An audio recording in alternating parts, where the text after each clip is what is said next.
Well, you and I go way back, and I tell people a lot that really some of the fondest memories that I have as a kid are playing Little League baseball in Jasper. So, for you, what made that time so special for you? Well, one, like you said, the friendships you built through Little League baseball and baseball in general, no matter how far you go, some of my best friends still today are guys I've played either Little League with, played in high school with, or in college with. We touch base, we talk, and we might not see each other all the time, but we're at least contacting. And the biggest thing is every time we make contact with each other, we always have a story to Yeah, tell, oh, whether it's a absolutely. good one, bad one. Some of them are very funny, some we can't talk about. Uh, but that's the biggest thing is the camaraderie it builds, and you always have something that ties you together. Yeah. Where did you grow up playing? I just remember the first time I played, that first league was at West End Field in West Jasper, and I don't even know if you can get up to that field anymore. But Right, yeah. where did you grow up playing? I grew up playing in Sipsey. Just lived right down the road. Which in Sipsey, everybody lives right down the road from the park, and we grew up playing there. And sort of how it was we had our team in Sipsey. There was teams all over the county at that time, and then every now and then we would play teams from Jasper, and we competed against each other several years before we actually started playing together. We sort of at Sipsey we morphed into let's morph everybody sort of together and Yeah, try to get our better players together. And that's sort of how it come from most of our guys from Sipsey. We started playing in Jasper as we yeah, got a little bit older. yeah. But as far as like Little League and T-ball and stuff like that, played at Sipsey probably through, I'd say about 9 or 10. And then we started morphing and sort of, we figured out, hey, I'm going to go to Walker High School, so I might want to start playing with those guys and Yeah. get to know them a little bit better. There's a couple things that I remember. One is that field at Sipsey, the center field was like 450. Yes. And then the other thing that I think about when I think about playing out in the county is, and even outside of the county, like if you went to Lynn, you were going to get beat. I mean, you had Michael Lee and Todd Tittle and those guys they're probably throwing 80 back then. Yeah, well, But it seemed like it. so when I think about the competition out in the county, it was pretty stiff. It was very, very competitive. Yeah, And being honest, for me being a baseball coach in this county now, 21 years, some of that's been lost as far as the competitiveness when you go around the whole county, yeah, including our city yeah, also. And part of that's due to people have changed. The game has changed yeah, as far as where they play it. Not many counties, not many cities host many things anymore. It's more towards the travel ball, yeah, where people are getting out, doing their own thing. You might be playing from guys from Gardendale. You might be playing from guys from Huntsville. yeah, And then once you come back to your school league, that's yeah, when you're back with your guys here. So that has changed, and I don't know if that's for yeah, good or bad. yeah, I still like the old community where you get there, and my better teams that I've ever had here are guys that grew up playing together. They know each other. They're familiar with each other. They love each other because hmm they've been around each hmm other for so long. And maybe I look at things through rose-colored glasses, but it seemed like it was a bigger deal back then. I mean, you had your picture was going to be made. You're going to be in that Little League edition of the Daily Mountain Eagle. I mean, that was when you were a kid. Like that was a big deal, and I can remember every year, what team I was playing on, and then Yeah. you had some corporate sponsors. You and I've talked about this before. I mean, one year we were Shoney's, another year we were Kentucky Fried Chicken. So that kind of added a little bit of an element It to it did. too. It did. It got the community more involved. But like I said, the biggest thing is like we knew when we played Lynn, you better Yeah, you got to beat Todd Tittle, and yeah, good luck. yeah. Good luck At their place, at their right, place. right, Usually, with the umpire had just come out of the stands and called the game because we didn't have just right, umpire. I mean, it's just right. anybody in the community called the game. Yeah, So that played a big part in it also. yeah. You weren't gonna get any calls up there, No, but home cooking yeah, definitely. yeah. Well, let's move on from Little League. I want to kind of walk through your career, and you graduated at Walker in '96, right? Yes. Okay, take us through from when you graduated at Walker to when you became the Walker head baseball coach. Okay. Once I graduated, I played my first year at Bevel State, actually Summerton at that time. They still had a team at that time. After 1 year at Bevel Summerton, had an opportunity at that time, and it's still today, there's D2 and D1 junior colleges. I had a chance to go to a D1 junior college where Bevel was a D2, and it was sort of a better opportunity to play against a little bit better competition. So I transferred to Northwest Shoals Community College, played a year there, and then after I finished 1 year there, had the opportunity to go play at the University of Alabama, Huntsville. Finished my 2 years playing there, and that, you sort of know when it's sort of the end of your career. That was sort of my peak, my pinnacle as far as playing days were over, and had that feeling sort of going into my senior year. You know, this is it. You better be figuring out what you want to do with the rest of your life. And baseball had been a part of my life for forever. That's really ever since I was 4 years old. I was doing something at the field, and even if I wasn't at the field, me and my brother or the people in the community, we were out in the yard playing wiffle ball, playing, just doing all sorts of things outside, and it always had a ball involved in it. So I knew, you know, pretty much early on that I wanted to be involved with something with a ball, because I just loved being outside, loved playing athletics.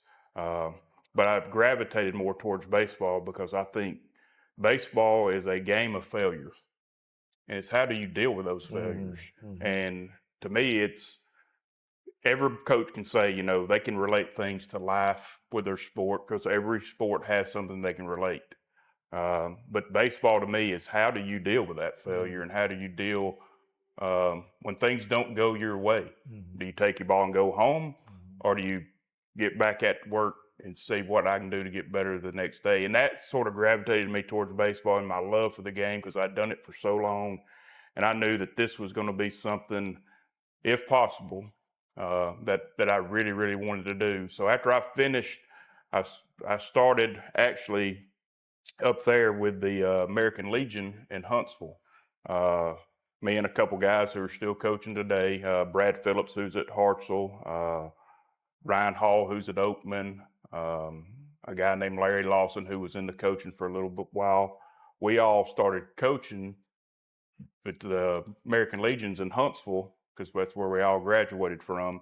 And it just led from there. Really enjoyed it, really liked what we did. And then it was like, you know, maybe I really want to do this full time. So then after we did a summer of the American Legion and a couple other, at that time, what you would consider travel teams, our coach at UAH had sort of, me and Ryan Hall, he had told us, he said, look, we've got a bunch of guys we've signed that are freshmen. We'd like for y'all to coach them in the summer. So one summer we coached them. It was every incoming freshman pretty much that was going to UAH. And that really got our fire going and got us going with it.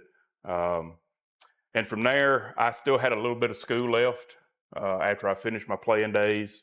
And as I was finishing all my school, my student teaching and everything, Butler High School at that time, a guy by the name of Al Rawls, who's a legendary coach in Huntsville, needed an assistant, and he hired me to be his assistant. And that was where I got my first start. And honestly, it was probably one of the best moves I ever took. It was at that time, Butler was more of a inner city school. Those kids didn't really understand baseball at all. He put me in charge of the 9th grade, and I remember we go out there and we had like 40 kids come for tryouts. And I'm gung-ho. I just coached basically a college baseball team that summer. And I'm like, Coach, these guys can't play. What? We gonna cut them off. I ain't got nobody to coach. He said, we're keeping every one of them. And what I really didn't understand at that point, and he was an old veteran, had been in it a while, he said, all these kids need us a lot more than we need them. And so as the season progressed, we kept all 40. And I can remember today, the very first game I ever coached as a 9th grade coach. We played Hazel Green, who was a very good established baseball program. And in the 9th grade game, they beat us 20-0 the first game. It took it easy. They took it easy. Like, I had to teach those guys, hey, this is a baseball. This is the rubber. We had to start over just like it was Little League. And we played them the first game of the year, and we played them the last game of the year. And the last game of the year, they beat us 2-1 on a suicide squeeze.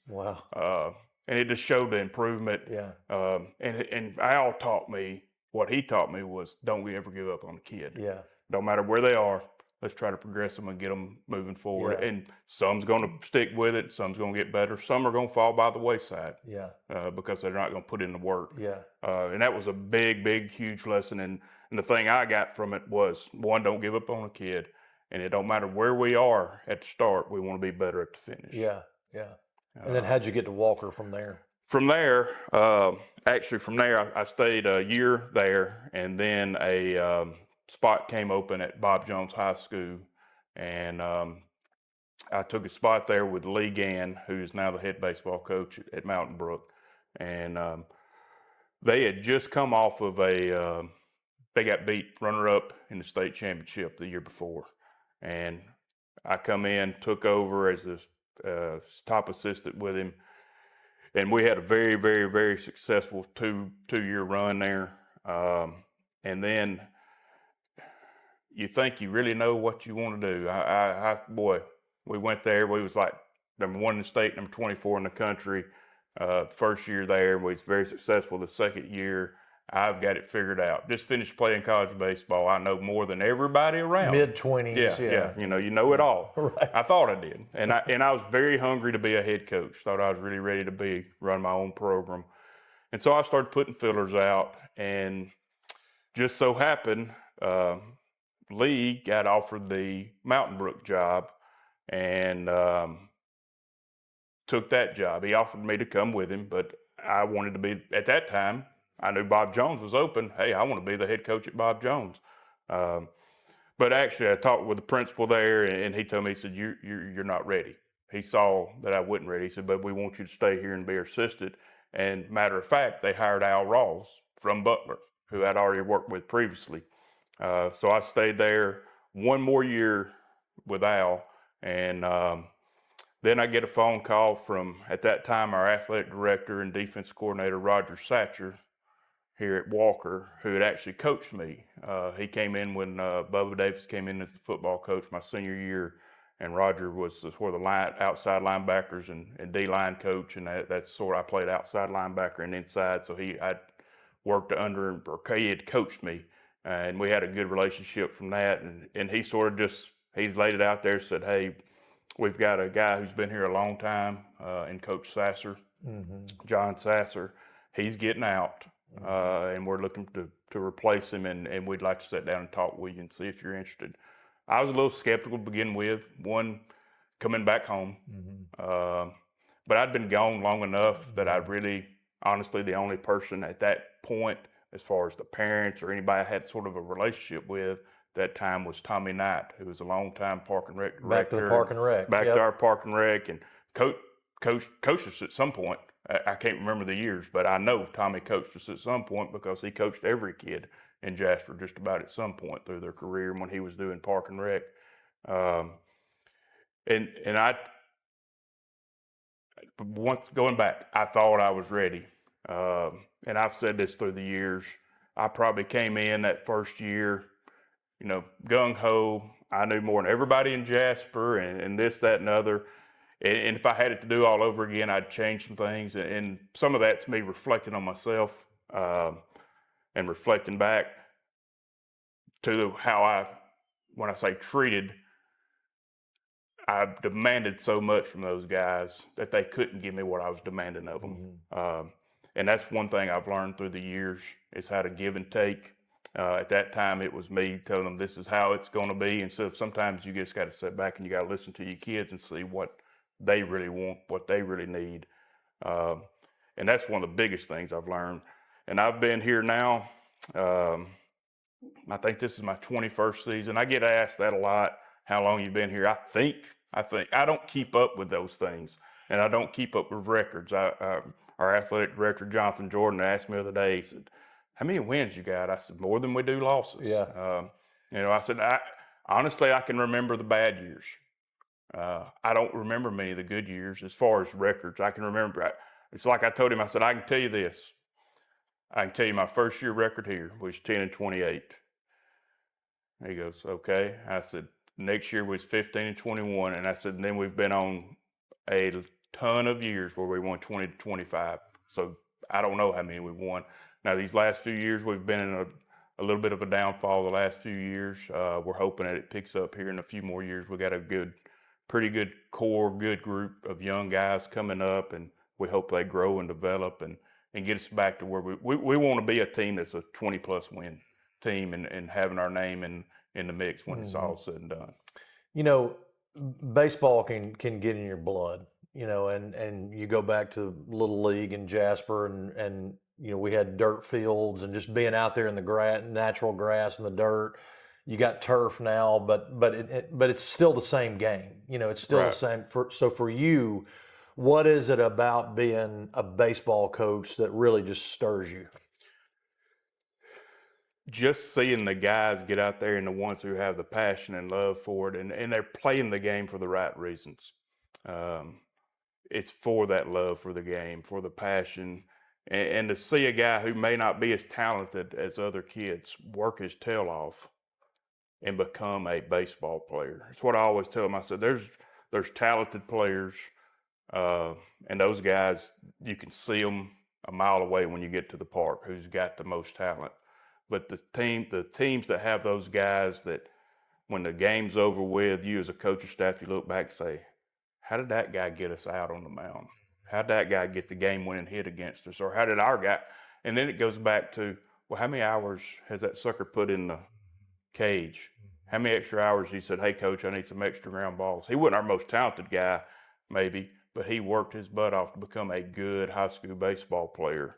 And to me, the thing with that and what I try to get across to our players is that's a work ethic that you'll take with you the rest of your life, no matter what profession you're going to do. If you can be that guy who shows up every day to work and is always striving, our sort of thing is we tell them we want you to get 1% better every day.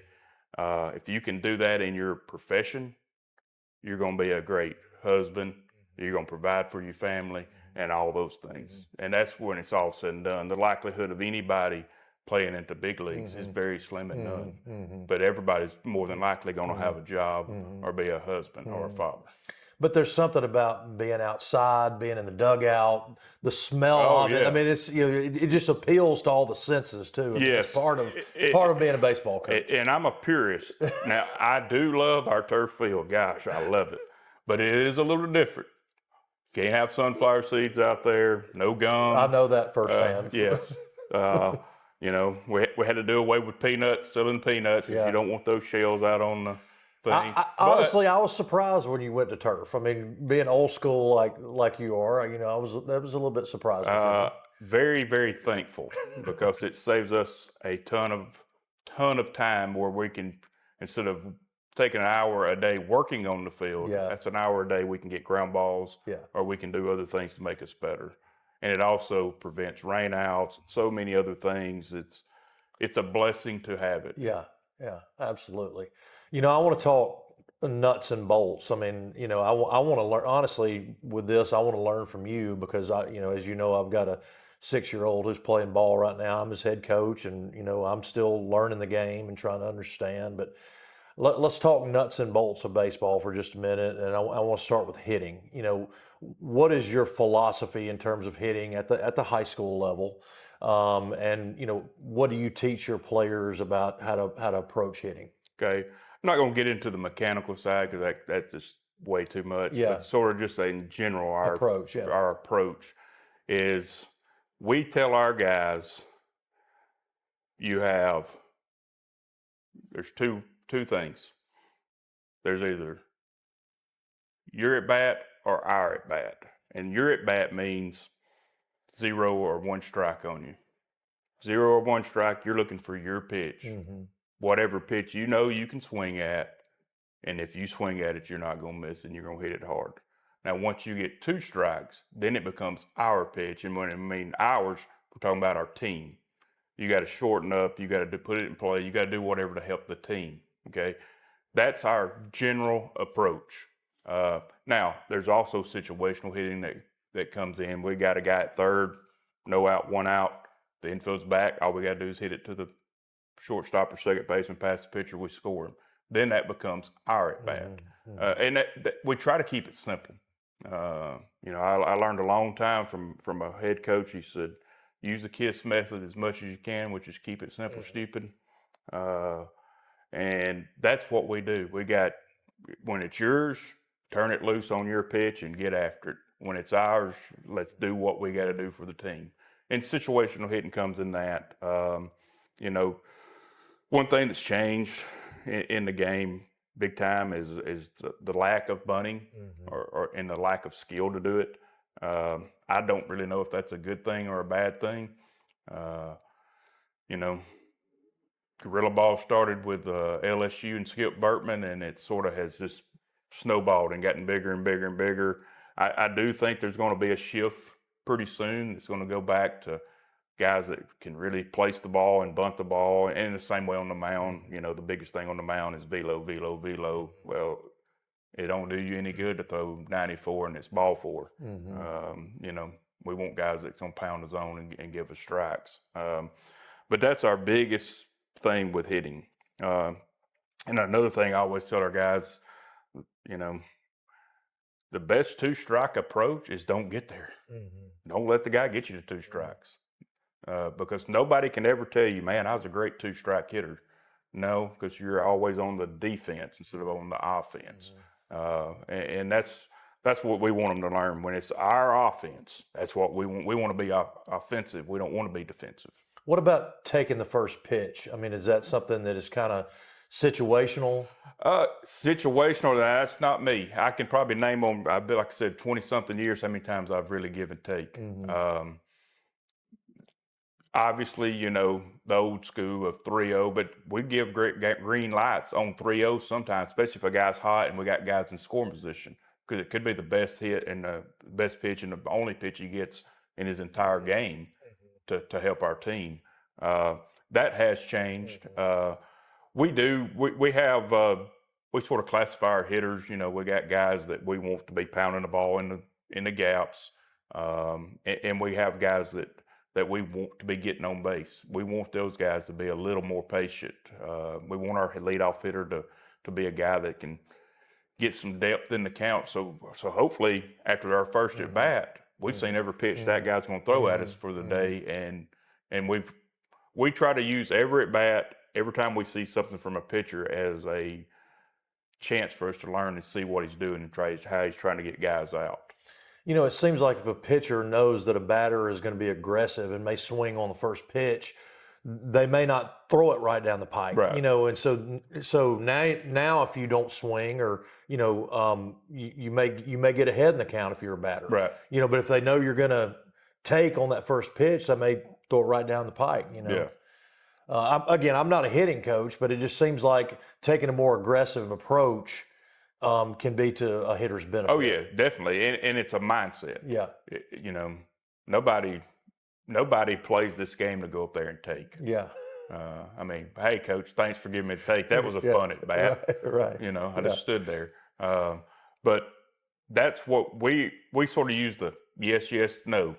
And what that sort of means is every time that guy lifts his leg to throw us a pitch, yes, I'm hitting it, yes, yes, yes. And then no means I'm slamming on the brakes, but I'm going to hit every pitch. And then once I recognize it's a ball that I can't hit, I want to slam on the brakes. We've talked about this a lot, in the major leagues, and you kind of touched on it a second ago, is a lot of it is so feast or famine. Strikeouts are up, home run is people are focused on that. But it's important to put the ball in play, and you mentioned that about bunting, the small ball. Are we making that turn back to that, and how much of a challenge does that present for your guys? I believe we are. You got to look at those guys in the big leagues. They're the best. They're the top 1% in what they do. So to sometimes take that philosophy to little league and even to high school and even some college programs is not very conducive. Do we want to play for the big inning? Yes, because usually if you'll look at a scoreboard, if it's a 9-inning scoreboard and it's got every number across it, when the game's over, if you'll look, there was one inning that whoever won the game scored more runs in that one inning than the entire board. So you play for a big inning, and you don't want to give up outs by sometimes with a bunt. And that's really our bunting's more of we're trying to bunt for hits. We want to bunt for a hit, place the ball where it can be tough on the defense and put pressure on the defense. And then at times late in game, situational, do we want to sack a guy over? Yes. But the biggest thing, a challenge for me is guys just don't do it before they get to us. And so when we're talking about bunting, it's like it's something foreign to them, and they just don't feel comfortable doing it. So you got to decide as a coach, is it worth us spending a lot of time on this, or let's take what he can do and try to make that better? And it's what's right and wrong, who knows? Each kid's a little different. Some buy into it, some really don't. If they don't buy in, you're never going to get there with them. Let's talk pitching for a minute. You take a young pitcher, maybe who's starting to develop. How do you get them to the next level? Is it something that you're always trying to kind of improve their pitch arsenal? What do you do to take a young pitcher and make him a great pitcher at the high school level? A few things. I think the biggest thing is they've got to throw, and they've got to throw a lot. And learn, the more they throw, the better they get feel. We want pitchers pitching off of feel, not off mechanics, because mechanics can go wrong. And there's a lot of, you talk to 10 different people and 10 different people tell you something about mechanics. But if a guy can feel what he's done wrong, then he can correct it. And I think guys don't throw enough, so they don't really understand. And you'll say, I say, did you feel what you did wrong? Nah, coach, I didn't feel it. Well, when you get to where you can feel it, then we can correct it. And then I'll have some guys, and it might take a year, it might take 2 years, it might take till their senior year, finally go, I understand what you're saying now. Now I know how to fix that, basically because I've thrown. We throw a lot in the off season and the preseason because we want guys to get a feel for where their release point is, if they're working on their arsenal. We do. We give our guys a lot of freedom. I want them to have ownership in what they're doing. And so we'll let them tinker with some things. Now, we might give suggestions like, you really want to throw that? Well, here's what it's really doing. In your mind, you think it's doing this, but here's reality. It's not doing what you think it's doing. So sometimes we'll say, hey, let's can that. We might, if a guy's a sophomore and working on something, we'll look at that again in the off season, see if we can get it better. But for right now, we're in season, buddy. Let's can that. Let's go. This pitch works. This pitch works. Let's try to win with those. But that's the biggest thing is learning how to feel what you're doing, throwing the ball. And it goes back to me, there's a lot of different ways to do this. There's weighted balls, there's this, there's that. My thing on weighted balls, I think a guy, once he's structurally sound and very, very physically mature, that can be a thing that can help them. A 7th, 8th, 9th, 10th, sometimes even 11th grader, they're not there yet. We use weighted balls more for prevention, more for wake up, warm up to get your body moving, and instead of trying to say, let's rear back and throw it as hard as we can. Well, do we do some of that? Yes, but it's in a controlled environment. The biggest thing to me is just get out in the yard when you're young, as you're growing up, and throw it hard. And then eventually, once I get my arm strength up, then try to go to, there's a target. Let me try to throw it hard to that target. I think the biggest thing that's a misnomer is people want to say, well, I want Al here pitching for me because he throws a lot of strikes when you're 7 and 8 years old, but you're just lobbing it in there. You're not doing yourself any good later on in life. You might be the stud at 7 and 8, but when you're 16 and you're throwing the same speed as you was 7 and 8, you're not any good anymore. And that's the biggest thing is sometimes telling a kid to turn it loose, and buddy, it don't matter where it goes. You're building arm strength for later on in life. If this is what you want to do, if you want to be the best you can be at the highest level that you can possibly play at, uh, you got to develop those skills, and the only way to do it is to turn it loose. It's the same way with swinging. If you don't swing hard, you're not going to ever get bat speed, and those things are important. Are most high school kids a two-pitch pitcher? Most. Every now and then, when you run across a guy with three, you've lost. He's beat you that day. Most of the time, a guy that's filling it up with two, it's going to be a tough ball game. If you can eliminate it down to one, that's when you got a real good chance to wearing that other team out. You've got so many pitches now. I mean, going back to the major leagues, I mean, there's pitchers that are 4 and 5 pitch pitchers, but at the high school level, are you trying to add that second and third pitch? We want to see what they can do. We look at guys' arm slots because an arm slot can determine what your pitch does, whether you're a 12-6, whether you're this, whether you're slur, slider, sweeper, cutters, change up. There's so many other different things. There's ways you can hold the ball now to make it do other things. It's just advanced so much. But you also, I want to go back to, you want to keep it simple, stupid. If a guy's got something he can do good, you let him do it. And you try to build off of that and make that better. And then say, this is what you're good at. Let's get another pitch that sort of mirrors it. That way, to the hitter's eye, it looks the same. And then all of a sudden it gets up there and it goes this way instead of that way. And that's when you become a dude. It's like we've got a little guy right now. He's pitched his tail off for us. And just the same thing. It's one of them, when the game's over, the other team's scratching their head going, how did he just carve us up? Well, it's real simple. He throws a fastball for a strike whenever he wants to, and he throws a changeup for a strike whenever he wants to. And most of the time, he's going to spin his breaking ball in there for a strike. And so that guy don't know what's Yeah, coming, and it's all different speeds, and it's all going different ways. But he don't wow you with his velo. Yeah. He just pitches.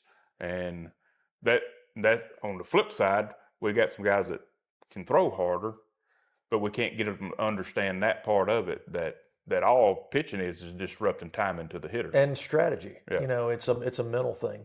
There's so many major leaguers now that are having Tommy John. It seems like that is much more frequent now than it was, say, 20 years ago. What do you think is the cause of that? And there's a philosophy that, going back to what you said, that pitchers aren't throwing enough. They're throwing less, and that may have something to do with it. Obviously, the increase in velo may have something to do with it as well. But from your standpoint, what are your thoughts about that? From my standpoint, and like I said, I look at it a little different. I don't think guys throw enough. I think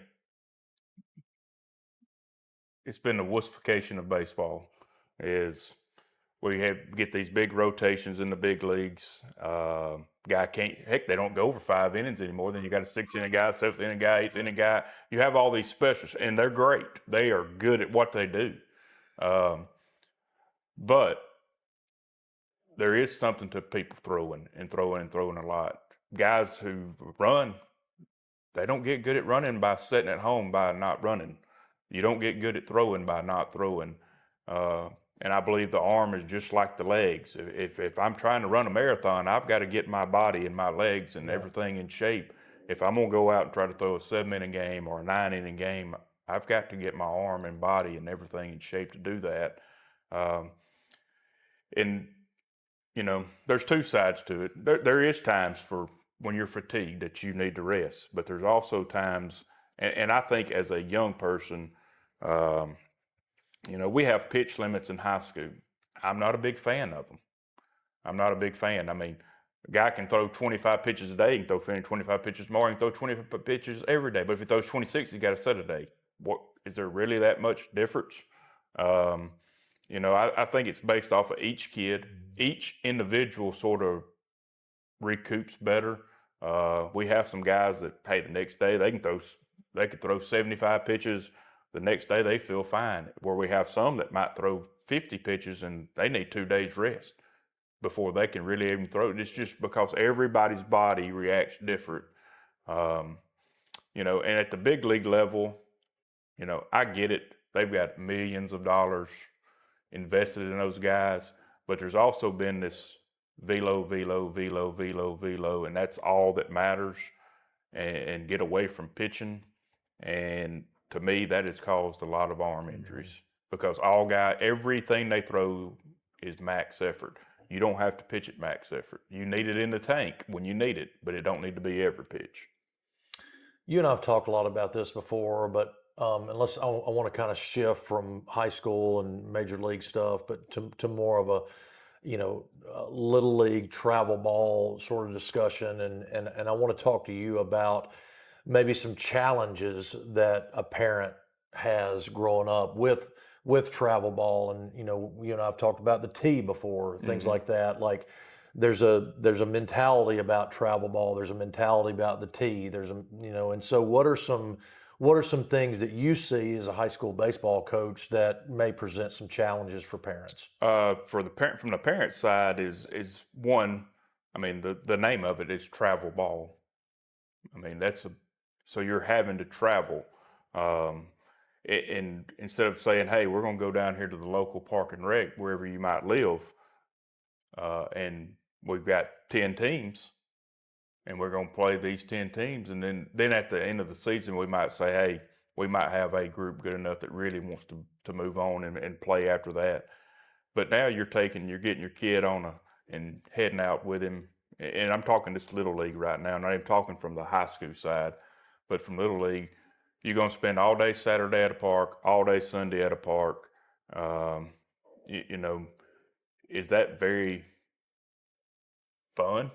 You want me to be honest? Hey, what did you do all weekend? Well, I watched my son play 4 games at Albertville. Right. And we were there from 8 a.m. till we got home at midnight, and then we had to be back at 8 a.m. the next morning. Yeah. I mean, is that really what we want to do? Yeah. Or could you get the same thing out of, say, hey, all these kids are playing on all these travel teams. Why don't we just get teams together at the park? And there's some positives the way it used to be. There's some positives to travel ball. Don't get me wrong, but there's different travel ball. There is what a lot of people call travel ball is what we used to call. Well, I'm in Sipsey. I'm coming to Jasper to play Al tonight, or y'all are coming to Sipsey. That's what they're calling travel ball. That's not travel ball. That's still just youth league inside our county. And the biggest thing with travel ball is there's no practice. They might practice once or twice, and then it's play. They're not gaining any development. You don't develop in game, you develop in practice, and then what you've done in practice, you showcase in game. And to me, that's the biggest thing is the development process. Maybe learning some of the little things, and going back to the tee. Me and you were discussing this other day. You were asking me about it because your son's at that small age group. The biggest thing to me, and it's like beating your head against the wall. I've told people when we grew up, we played t-ball, and what it taught you was how to defend. Putting the ball in play. Put the ball in play. Everybody on defense is getting the ball hit, and you got to catch it, and you got to make a throw across the infield. Nowadays, I'll go watch some of the little leagues, and it's either coach pitch, or at one point it was machine pitch, and 2 kids will put the ball in play, the 2 best kids on the team will put the ball in play, and everybody else is striking out. And so I think it's more of a detriment, and it's making kids not want to play. I mean, just like I said, hey, Dad, I struck out 3 times tonight, didn't even put it in play.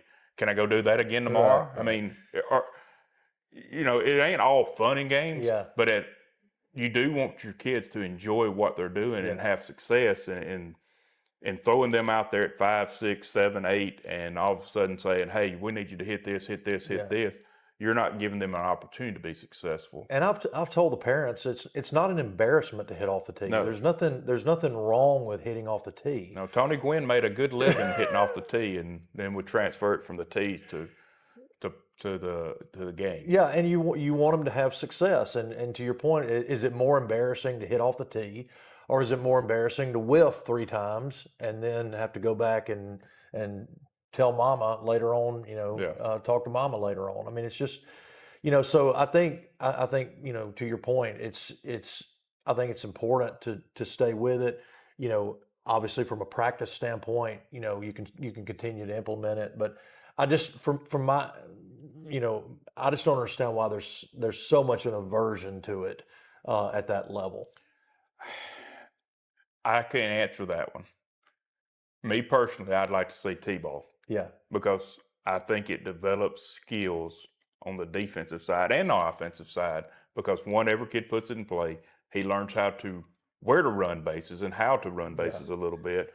And everybody has a chance on defense to be a part of the defense. Yeah. And you learn how to defend, and and to play pitch and catch. You would not believe one of the most important things to baseball is me and you in the backyard playing pitch and catch. If we can do that at a high level, you can play defense and you get people out. But there's so many times I'll see a guy either not catch it clean, so he then has to hurry his throw, or he'll catch it clean and he hadn't played enough pitch catch in his life and been good at it.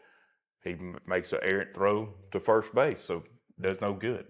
But those are things that are developed at a young age, and if only 2 guys out of 9 or 10, depending on how many you're batting in the little league, are putting the ball in play, what are you getting out of that? Has always been my question. As opposed to, if we put the tee out here, everybody's putting it in play and everybody's involved and active in the game. All right, now let's talk daddies for a moment. And you've got an opportunity right now to where your dad is helping you in the dugout and just you're still coaching with him. Right. My dad's no longer with us, but I certainly have some indelible images from my childhood of practicing with Big Al. But I want to talk to the dads out there specifically, and not to tell people how to parent, but what would you say to a dad who has got a young son who's 5, 6, 7, 8, 9, that age group, about the importance of, encouraging his son, being supportive, because, hey, look, we're still human beings. And I know there's a lot of dads out there that are taking a negative approach toward their sons, and honestly, I think it ruined my baseball career. I mean, not to beat up Big Al, but I mean, I think it did a lot of damage to my sports career. Right. The biggest thing, number one, is be there. If you can be there, they notice. That's huge. Just being there, noticing, and try to find. It's easy in the game of baseball to find something that you did negative. Easy, because it's going to happen. Game of failure. Try to find something they did positive. Talk about the positive. You might address the negative with them, but always end with the positive.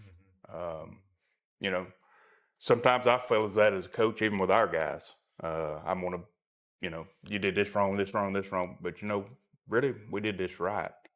And we hadn't done that right in a few games. I need to address that. But as a dad, be there, be supportive of them, and your relationship with your child shouldn't be based off of what he did at a baseball game. It's called a game for a reason. It's not baseball life, it's a baseball game. And through the years, that's what I've seen is dads try to get their self-worth, or maybe they can walk into their business, whatever they might do for a living, and say, Al went 3 for 3 today. Well, they don't come into you when you went 0 for 3. Don't be embarrassed of your son, no matter how he performs, because that doesn't dictate who he is as a person. Yeah. The biggest thing I see is, another thing I see is don't be outcome oriented, like I was just saying. Be, did my son run every ball out? Was he a good teammate? Did he, when he got out, did he go cheer for the next guy? Uh, that's the things that I wish I would see, as opposed to worrying about what you just did as an individual. This is a team sport. Learn the value of being on a team and how it helps with everything you do.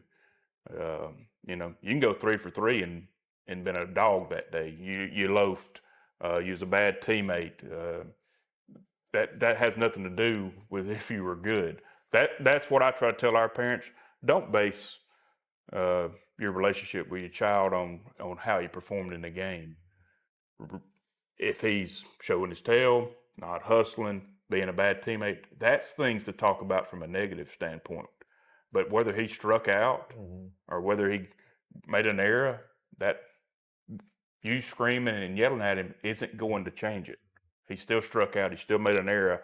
As a matter of fact, sometimes you're tightening up, making him tighter and tighter and tighter, because as soon as it happens, I can tell the guys we get that's had that through the years, because as soon as they make something negative, their eyes, the first place they go is where's, and it could be mom or dad.